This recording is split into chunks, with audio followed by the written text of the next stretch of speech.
इस मूवी की कहानी 1960 की इटली की फेमस कॉमिक देबोलिक से ली गई है। मूवी के शुरू में हम ब्लैक मास्क पहने एक आदमी को देखते हैं जो फुल स्पीड में कार चला रहा होता है क्योंकि पूरे क्लैरविल शहर की पुलिस उसका पीछा कर रही होती है। क्लैरविल एक काल्पनिक शहर दिखाया है जिसका पीछा पुलिस कर रही होती है। वह क्लैरविल शहर का सबसे बड़ा चोर होता है जिसका नाम देबोलिक है और जो क्लैरविल शहर का नेशनल बैंक लूट कर भाग रहा होता है। पुलिस देबोलिक का पीछा करती है और एक सुनसान सड़क पर उसकी गाड़ी को घेर लेती है। देबोलिक एक बटन दबाता है और अचानक सड़क ऊपर उठने लगती है। इसके बाद देबोलिक की गाड़ी उस सड़क से होते हुए हवा में उछलकर पुलिस की गाड़ियों के ऊपर से होती हुई वहां से निकल जाती है। वहां से निकलने पर देबोलिक के पीछे दूसरी पुलिस की गाड़ियां पड़ जाती है। फिर वह गाड़ी में से गैस छोड़ता है जिससे पुलिस वहीं पर बेहोश हो जाती है। फिर हम देखते हैं कि दो और पुलिस की गाड़ियां देबोलिक का पीछा कर रही है, लेकिन देबोलिक उन्हें भी चकमा देकर वहां से भाग जाता है। फिर हमें कुछ महीनों बाद का सीन दिखाया जाता है जिसमें हम एक पार्टी में बड़े बड़े बिजनेसमैन और पॉलिटिशियन आए देखते हैं। वहीं पर हम इस मूवी के दूसरे कैरेक्टर जॉर्ज को देखते हैं। जॉर्ज क्लैरविल का डिप्यूटी मैनेजर होता है। फिर वहाँ पर हम एक खूबसूरत लेडी को आता देखते हैं जिसका नाम ईवा कैंट होता है। ईवा अपने पति के मरने के बाद कुछ वक्त पहले ही साउथ अफ्रीका से वापस आई होती है। यहाँ हम देखते हैं कि जॉर्ज ईवा को वेलकम करने उसके पास जाता है और उसे पार्टी में सबसे इंट्रोड्यूस कराता है। वहाँ मौजूद लोग देबोलिक के बारे में ही बात कर रहे होते हैं।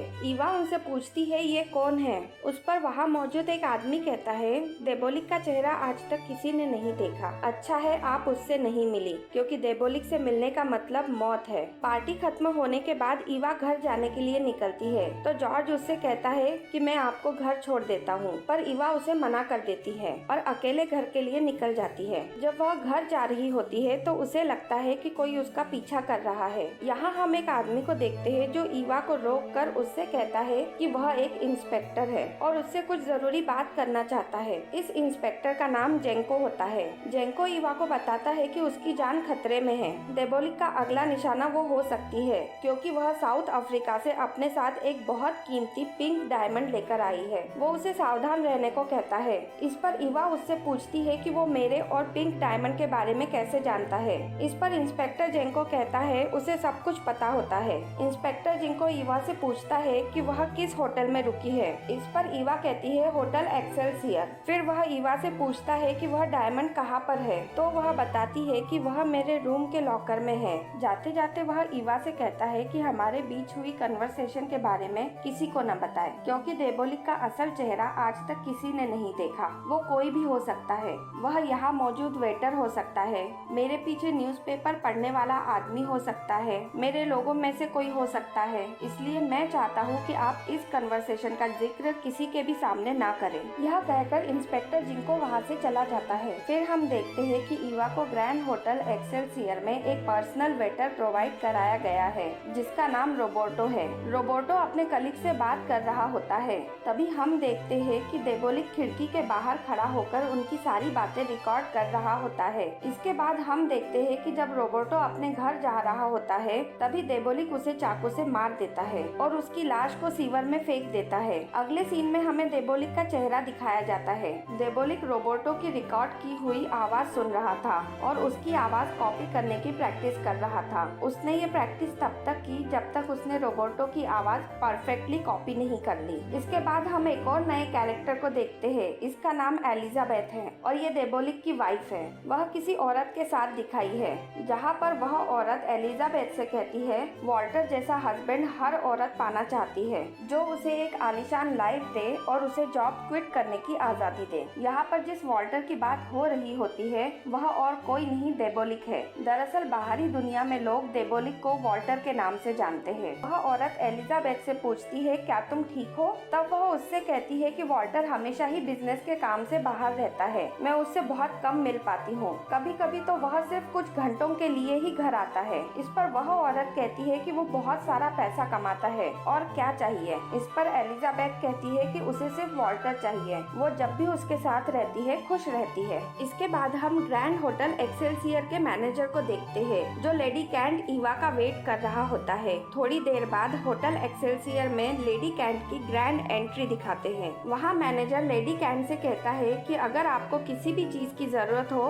तो आप रोबोटो से कह सकती है। यहाँ पर हम रोबोटो के भेष में देबोलिक को देखते हैं, जो रोबोटो की जगह पर लेडी कैंट का पर्सनल वेटर बनकर आया होता है। इसके बाद हम देखते हैं कि जब ईवा नहाने जाती है तो देबोलिक लॉकर खोलने की कोशिश करता है। तभी फोन की बेल बजती है और ईवा फोन अटेंड करने आती है। जॉर्ज उसे कॉल कर उसे घर पर मिलने बुलाता है। पहले ईवा हिचकिचाती है, फिर मान जाती है। वह उसे रात के 9:30 बजे मिलने का टाइम देती है। यह बात देबोलिक सुन लेता है और वहाँ से चला जाता है। इसके बाद हम देबोलिक को उसके घर पर देखते हैं, जहाँ एलिजाबेथ उसे देखकर खुश होती है, लेकिन अगले ही पल देबोलिक उससे कहता है कि उसे बहुत जरूरी काम से अभी वापस जाना है, उसे आने में लेट हो जाएगा और वो उसका इंतजार ना करे। ये सुनकर एलिजाबेथ उदास हो जाती है और देबोलिक वहाँ से चला जाता है। इधर हम ईवा को जॉर्ज के साथ उसके घर पर देखते हैं। तभी देबोलिक ईवा के होटल रूम में पहुँच जाता है और इतने हाईटेक लॉकर को 2 मिनट में ही खोल देता है। तभी वहाँ पर ईवा आ जाती है। वह ईवा की गर्दन पर चाकू रखकर बोलता है कि अगर तुम चिल्लाई तो मैं तुम्हें मार दूंगा। मगर यहाँ पर ईवा बिल्कुल भी नहीं डरती और वह देबोलिक से कहती है कि तुम अपना टाइम बर्बाद कर रहे हो,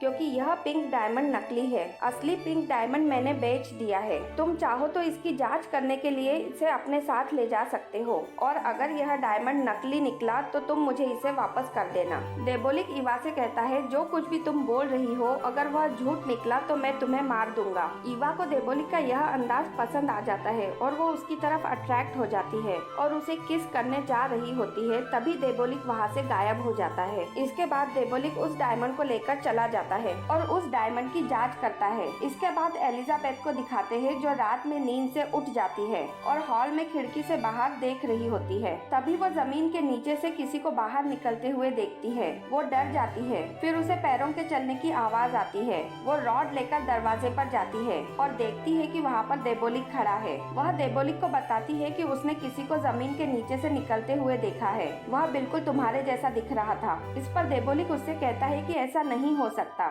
ये तुम्हारा वहम है। बाहर इतना अंधेरा है, हो सकता है तुमने किसी पेड़ की परछाई को देखा होगा। इसके बाद दोनों सोने चले जाते हैं। देबोलिक अगली सुबह ईवा को डायमंड वापस कर देता है। यहाँ पर ईवा को पता चल जाता है कि रोबोटो ही देबोलिक है और वो उसे डायमंड वापस करने के लिए थैंक यू बोलती है। तब देबोलिक अपने चेहरे से मास्क हटाता है और फिर वो दोनों किस करते हैं। यहाँ देखकर लगता है कि देबोलिक भी ईवा की ओर अट्रैक्ट हो रहा है। इसके बाद वो दोनों बात करने लगते हैं। यहाँ पर हमें पता चलता है कि इंस्पेक्टर जिंको बनके ईवा से मिलने कोई और नहीं देबोलिक ही आया था। ईवा ये जानना चाहती थी कि देबोलिक को उस पर ट्रस्ट है या नहीं। ईवा वो पहली इंसान थी जिसने देबोलिक का चेहरा देखा था। देबोलिक उस पर ट्रस्ट करना चाहता था, लेकिन उसका दिमाग उसे ऐसा करने से मना कर रहा था। फिर ईवा उससे उसका नाम पूछती है तो देबोलिक उससे कहता है कि बाहर लोग उसे वॉल्टर के नाम से जानते हैं, लेकिन यह भी उसका असली नाम नहीं है। फिर वह उससे उसका असली नाम पूछती है, लेकिन देबोलिक उसे बताने से मना कर देता है। इसके बाद वह उसे बताती है कि वह जॉर्ज से एंगेजमेंट करने वाली है, क्योंकि जॉर्ज को उसके कुछ सीक्रेट्स पता होते हैं जो उसने एक फाइल में रखे हैं, और अब वह उसे उससे शादी करने के लिए उसे ब्लैकमेल कर रहा है।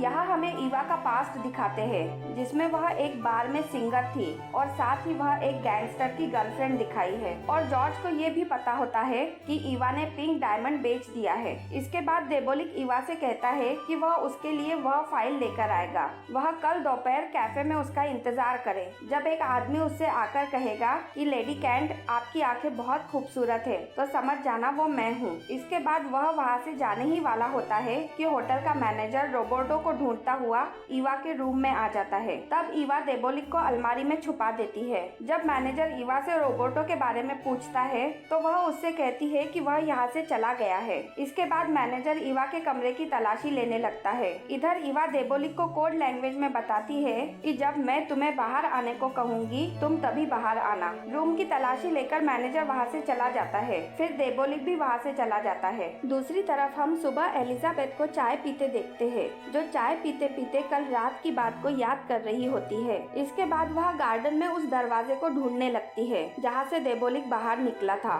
ढूंढते ढूंढते उसे दरवाजा मिल जाता है। फिर वह अंदर जाकर देखती है तो वहाँ पर अलग अलग चेहरों के मास्क रखे होते हैं। वह वो सब देखकर डर जाती है और पुलिस को कॉल करती है। फिर इंस्पेक्टर जिंको वहाँ छानबीन करने आता है तो वह उसे देखकर डर जाती है, क्योंकि उन चेहरों में एक चेहरा जिंको का भी होता है। इंस्पेक्टर जिंको समझ जाता है कि ये देबोलिक का काम होगा। फिर वह दूसरे पुलिस वालों को रोड क्लियर करने को कहता है और उन्हें सारी पुलिस की गाड़ियां हटाने को कहता है। फिर वह उन सब लोगों को कहता है कि तुम सब लोग छुप जाओ और आने जाने वाली सभी गाड़ियों पर नजर रखो। फिर इंस्पेक्टर जिंको और उसके साथी पुलिस वाले उसके खुफिया कमरे में छुपकर उसका वेट करने लगते हैं। दूसरी तरफ हम देबोलिक को सड़क से लगे एक पहाड़ से होते हुए एक सुरंग में जाता देखते हैं। उस सुरंग से होता हुआ देबोलिक अपने घर के पास की रोड पर पहुंच जाता है, जहां उसे एक पुलिस वाला देख लेता है। वह इंस्पेक्टर जिंको को बताता है तो वह उसे उसका पीछा करने को कहता है। जब वह उसका पीछा करता है तो देखता है कि सड़क पर बनी दीवार खुलकर बंद हो गई।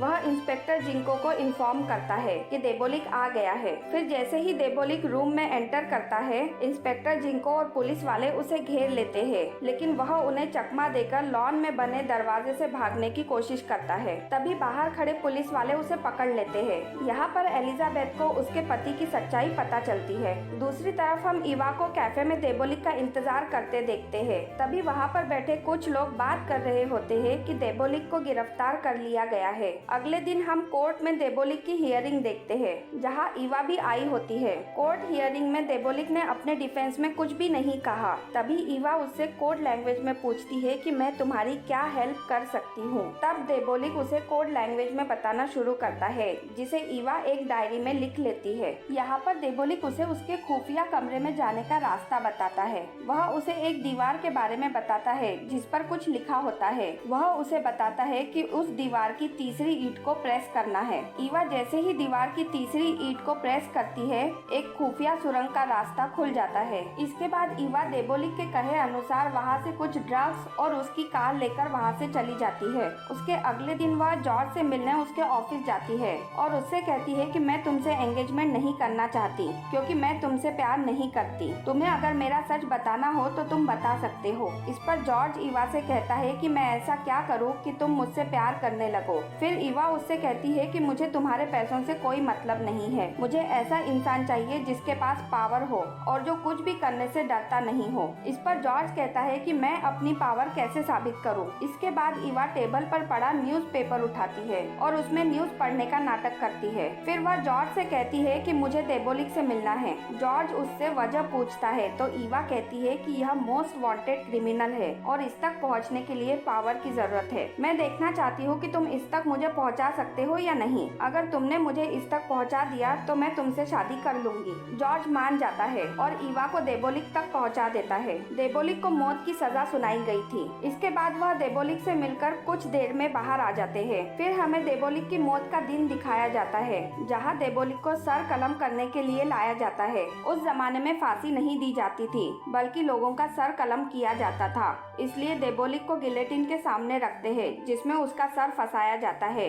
गिलेटिन एक तरह का वेपन होता है जिससे सर कलम किया जाता था। यहाँ पर देबोलिक के चेहरे पर किसी भी तरह के कोई एक्सप्रेशन नहीं होते हैं। तभी इंस्पेक्टर जिंको के पास खड़ा एक पुलिस वाला कहता है कि ऐसा लग रहा है कि इसने ड्रग्स लिए हैं। तब जिंको को शक होता है और वह जल्लाद को रोकने जाता है, लेकिन तब तक देर हो चुकी थी। उसका सर धड़ से अलग हो गया था। फिर वह उस सर को उठाकर उसके ऊपर का मास्क हटाता है तो उन्हें पता चलता है कि यह जॉर्ज है, देबोलिक नहीं। अब आप सोच रहे होंगे कि जॉर्ज यहाँ पर कैसे आया। दरअसल जब इवा और जॉर्ज देबोलिक से मिलने जेल में जाते हैं, तब इवा जॉर्ज को एक इंजेक्शन लगाती है, जिससे वह उन लोगों को इवा की फाइल और बैंक का पासवर्ड बता देता है, जिसमें उसने ढेर सारी ज्वेलरी और पैसे रखे होते हैं। इसके बाद वह जॉर्ज को दूसरा इंजेक्शन लगाते हैं, जिससे वह होश में रहते हुए भी बेहोश रहेगा। और फिर देबोलिक जॉर्ज का मास्क पहनता है और उसे अपना मास्क पहना देता है। देबोलिक ने ये दोनों मास्क पहले ही बना लिए होते हैं। ड्रग्स के साथ साथ वह इवा से मास्क अपने साथ लाने को भी कहता है। इवा और जॉर्ज जब देबोलिक से मिलकर बाहर निकलते हैं, तब वहाँ पर जॉर्ज नहीं बल्कि देबोलिक बाहर निकलता है। फिर हम देखते हैं कि देबोलिक जॉर्ज बनकर उसके ऑफिस जाता है और इवा की फाइल वहाँ से ले लेता है। तभी वहाँ पर पुलिस भी आ जाती है, लेकिन वो देबोलिक को नहीं पहचान पाती। इसके बाद हम एक अमीर लेडी को देखते हैं। वह उसी बैंक में आई होती है जिस बैंक में जॉर्ज का अकाउंट होता है। वहाँ पर अपना कुछ कीमती सामान बैंक के लॉकर में रखने आई थी, जहाँ उसे कई परतों वाला एक मजबूत लॉकर दिया जाता है। वह सामान लॉकर में रख के वहाँ से चली जाती है। फिर हम देखते हैं कि वह अमीर लेडी कोई और नहीं इवा होती है। इवा देबोलिक को बैंक के लॉकर का नंबर बता देती है। फिर देबोलिक जॉर्ज के लॉकर से पैसे और ज्वेलरी लूटने का प्लान तैयार करता है। वहीं दूसरी तरफ इंस्पेक्टर जिंको भी देबोलिक को पकड़ने का प्लान बना रहा होता है। उसे पता था कि अब देबोलिक कहां पर चोरी करने वाला है। वहीं दूसरी तरफ देबोलिक सीवर के रास्ते बैंक में जाने का प्लान तैयार करता है। फिर वह सीवर में जाता है और ड्रिल मशीन से ईवा के लॉकर में छोटा सा छेद करता है। फिर वह पानी की पाइपलाइन खोल देता है, जिससे सीवर में बहुत तेजी से पानी भरने लगता है। वह पानी सीवर से होते हुए लॉकर के छेद में से बैंक में जाने लगता है। हाई प्रेशर के कारण लॉकर का दरवाजा खुल जाता है। पानी की वजह से लॉकर रूम के सारे सेंसर और कैमरा खराब हो जाते हैं। वहाँ के सिक्योरिटी गार्ड और पुलिस को कुछ भी पता नहीं चल पाता कि अंदर क्या चल रहा है। फिर देबोलिक ईवा के लॉकर से होता हुआ लॉकर रूम में जाता है और जॉर्ज का लॉकर खोलकर उसमें से ज्वेलरी निकाल लेता है। बाहर इंस्पेक्टर जिंको अपनी पूरी टीम के साथ तैयार था। वह जानता था कि देबोलिक सीवर के रास्ते लॉकर रूम में जाएगा, इसलिए उसने वहाँ के सभी सीवर पर पुलिस को खड़ा कर दिया था। वहीं दूसरी तरफ हम देखते हैं कि ईवा भी देबोलिक की मदद करने वहाँ पर आ जाती है। ईवा को पता होता है कि वह कौन से सीवर के रास्ते से बाहर निकलेगा, इसलिए वह वहाँ खड़ी पुलिस को मार देती है, जिससे देबोलिक सीवर से बाहर आ जाता है। जब वह अपनी बोट की तरफ जा रहा होता है तो उसे दो पुलिस वाले देख लेते हैं। वह उन्हें चाकू से मार देता है। तभी वहाँ पर इंस्पेक्टर जिंको आ जाता है और वह देबोलिक के हाथ पर गोली चला देता है। वह देबोलिक को अरेस्ट करने वाला होता है। तभी ईवा पीछे से उसके पैर पर रॉड से मारती है, जिससे वह नीचे गिर जाता है। फिर देबोलिक उसकी गन लेकर उसी पर तान देता है, लेकिन वो उसे मारता नहीं। फिर ईवा बोट तैयार करती है और वो दोनों वहाँ से भाग जाते हैं और इंस्पेक्टर जिंको दूर खड़ा होकर उन्हें देखता रह जाता है। कुछ दिनों बाद हम समुद्र के बीच में एक बड़ा सा क्रूज देखते हैं, जहाँ देबोलिक ईवा को असली पिंक डायमंड गिफ्ट में देता है। ईवा उससे पूछती है कि ये तुम्हें कहाँ मिला। तब देबोलिक कहता है जॉर्ज के लॉकर में। फिर ईवा उस डायमंड को समुद्र में फेंक देती है, यह कहकर कि उसके साथ काफी सारी बुरी यादें जुड़ी है। फिर वो देबोलिक से कहती है कि मैं सिर्फ तुम्हें चाहती हूँ, और मूवी यहीं पर एंड हो जाती है। आज के एक्सप्लेनेशन के बारे में आपकी क्या राय है, कमेंट में जरूर शेयर करें। आपके कमेंट से मुझे मोटिवेशन मिलता है। और साथ ही अगर आपको मेरा ये एक्सप्लेनेशन पसंद आया हो तो मेरे चैनल को सब्सक्राइब जरूर कीजिएगा। मिलते हैं एक और मूवी एक्सप्लेनेशन के साथ। तब तक के लिए अपना और अपनी फैमिली का ख्याल रखें। Bye bye.